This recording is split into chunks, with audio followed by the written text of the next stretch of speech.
So I think this was like a month ago. The customer came in for like a fuel pump recall, and then I just noticed that the steering wheel is pretty loose. And once you're driving it down the road, like it's all over the place. It's like if you have a really loose ball joint, and it's just like your car's just wandering everywhere. That's how that feels when I test drove it. So this customer is back for this steering rack. It's like a month later. This customer didn't complain from initially when it came in for like I think it was a fuel pump recall or something, but. Yeah, so she's back. We're doing the steering rack. And, yeah, I got to see if I have parts. So, anyways. HRV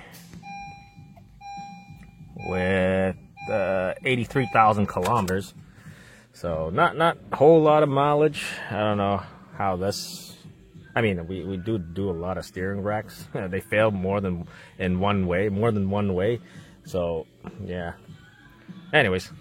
Let's get this thing up on the hoist and see what we're dealing with. It only has like a half subframe, so it's probably not too difficult. I think I only quoted like 2.8 hours to do the steering rack plus an alignment, and yeah, shouldn't be too bad. But yeah. Oh yeah, I don't even have to shake the wheel left and right. I can just do this. I don't know. You can hear it too. See if you can hear it. That is how loose it is. Alright, so I got my steering rack. Here's the part number. Made in Mexico. And that's what's in the box. Alright, just to show you what we're getting at, or getting ourselves into. It's actually not too bad. The Hyundai subframe and steering racks, all that stuff is super easy to do. This Honda HRV also has like a half, not a full subframe. You can see there's nothing right here. So you got your, lower control arm bolts. Take the sway bar link out. The exhaust can stay. You got to take off the drive shaft right here, a couple of bolts, if you can see, and then over here, the engine mount right here. It's got to take that bolt out, and all the bolts that attach the subframe to the body, and then I think that should be it. Because this job doesn't pay too much. Book time, it says on Pro Demand, says it's 3.4. I quoted 2.8, and then plus alignment. So yeah. I can probably get this out in like 2 hours. Anyways, let's get to work. Steering rack's on the floor. And then I just got to take the steering shaft off the inside. And then, yeah, we'll get to work. My mistake. And I guess our manager upstairs did a goodwill on this repair rather than customer pay. So, alright, I'm going to start by disconnecting the steering. If I can get this cover off. Just held in by clips. Well, not clips, this is like pushed onto some threaded studs. And it pops out. That's I believe that's a 12 mil. Also, I got this seatbelt around the steering wheel. I always just do that as a, what do you call it?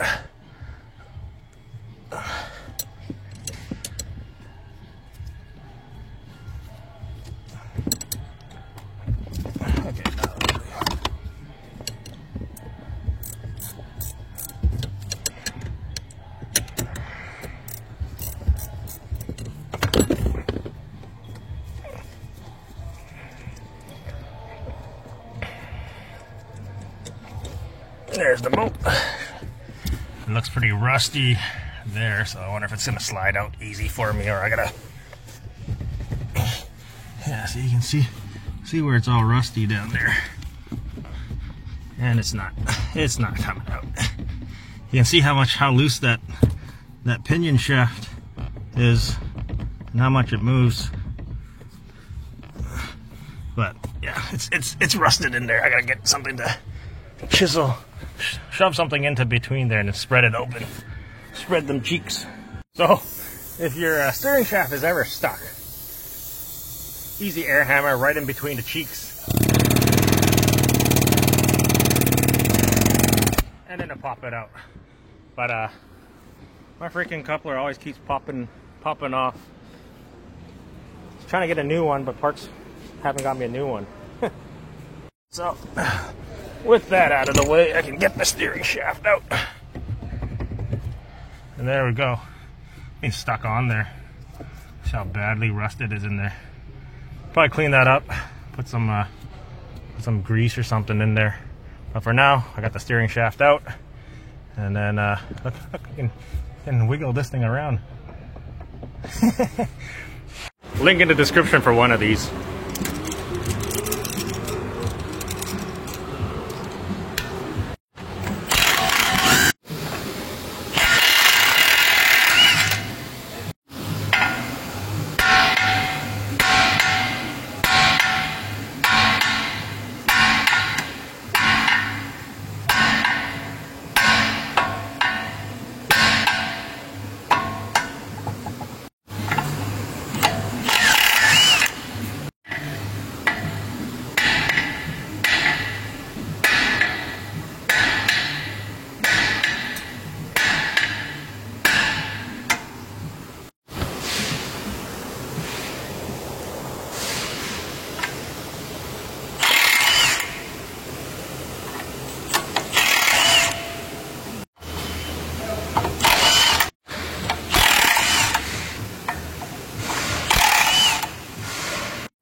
$50 is a lot of money nowadays. They don't get you much.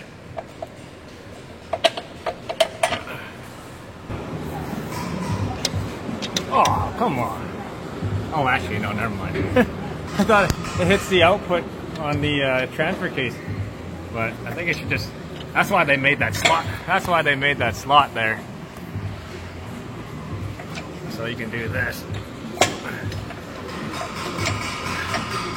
Still hitting the thing. There you go. There, now it's out. Alright, so not too much left to do. Just gotta get these bolts out. The brackets, the bolt that bolts to the body here. Same over here. Same thing on this side, you know, bolts. The other thing we gotta do is do the weird dance where we gotta clear the output of the transfer case. So we gotta like angle it, clear it, come down, because this thing's right up against the exhaust, so we gotta kind of angle it downwards to clear it to get the entire subframe out. So we're pretty much out. I just gotta do that, kind of lower it a little bit, and try to get it to clear this guy over here. By moving it, I might have to remove this drive shaft completely. So I gotta pull it back and then drop it down. So how I'm gonna do this is I gotta go and find somebody. Someone's gonna have to hold this and then pull this down at the same time while I kind of maneuver this subframe over that thing, or the transfer case here. So I gotta go find somebody. So yeah, with a little bit of help by somebody just pulling down on this, squeezed it right between the drive shaft and the output of that transfer case. So now we can get it completely out and change the steering rack.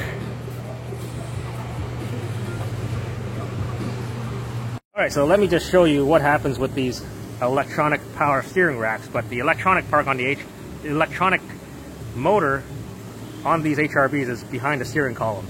So you can see all this buildup of junk and rust and all that kind of stuff. So moisture's gone into here. And you know, back in the day when you had hydraulic power steering, everything's all lubricated inside, everything's all nice and lubricated, everything's happy, you know. And then they will leak. But on these ones, you know, once moisture gets into it and the grease inside dries up, you get corrosion, you start, everything inside starts deteriorating, and then you get this extra slop, right? So these racks are only grease filled. They're not hydraulically fluid filled. As you can see from manufacturer, there's this kind of grease coming out of it. So this is, I guess this is how it is with power steering nowadays. You know, everything's gone electronic. You got these power steering racks are just grease filled, and then once the grease dries up and corrosion and moisture gets into it, and then it just destroys it from the inside. You can see all that. This was just me removing the boot. It was just collecting into here. So yeah, good old hydraulic power steering. Prefer that over the electronic stuff.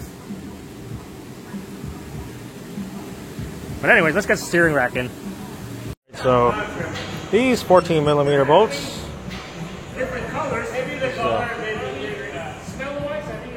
Takes 44 pound-feet of torque for these guys. All of them actually. So the main bolts for the steering rack, and then the side bolts for the brackets is also 44 pound-feet of torque.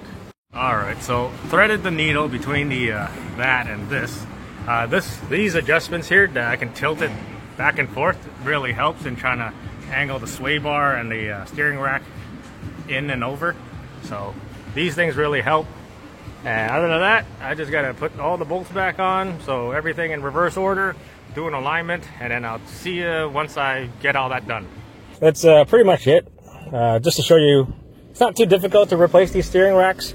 It doesn't matter if it's the full subframe or half subframe. Some of them are easier than the others, but general idea, you drop the subframe, replace the steering rack. It's always the same. It's not just Hondas that I've replaced steering racks on. I've replaced it on Hyundais, Kias, Chevys, even on Mazdas, and they usually just fail. Well, they fail in more than one way. Either bushing at the end wears out, and then you got the play back and forth. It's not the inner tie rod that fails on these things. The rack fails before the inner tie rod, and then yeah, it's because the grease either displaces in the rack, because the rack itself is lubricated by grease, not by hydraulic fluid anymore, and then they dry out, and then, like, for instance, this one, either the grease dried out and then the seal on the top failed, and then water moisture gets into it, rusts out, and then it rots it from the inside, etc. It's just, yeah, hydraulic power steering is, I still think it's still the best in terms of how long they last. They might leak, but it's easy. You just replace the steering rack. It's I feel like the hydraulic power steerings last longer than these electronic style steering racks. But yeah, but surprisingly, this thing's out of warranty. But I guess our management upstairs, they decided to apply goodwill credit onto this, just because, I guess, we're trying to get as many returning customers to our dealership, right? And yeah, it's just, when we do something good, they're like, oh yeah, we can, and also our videos also help. I had a car come in, and it came from another shop, and it said it needed front brakes, it needed like a bunch of stuff, and then they came here to do, brakes, and I was just like, you got 6mm brakes on the front, you don't need brakes. And I put it all on video so the customer can see all this, and then they're like, oh, okay, and then, yeah, so that's what happens when you get, I guess us mechanics get a bad rep because other shops do stuff like that. That's why we're doing videos, so we can show them there are things that you do need and you don't need, and then etc. And also helps with selling stuff too. So they're like, yeah, we can see it visually. But anyways, I hope you guys enjoyed the video. I thank you guys for watching. Check out down in the description below. There's a link to my Amazon affiliate store. If you buy something, I get something out of it. But other than that, I'll see you guys in the next video.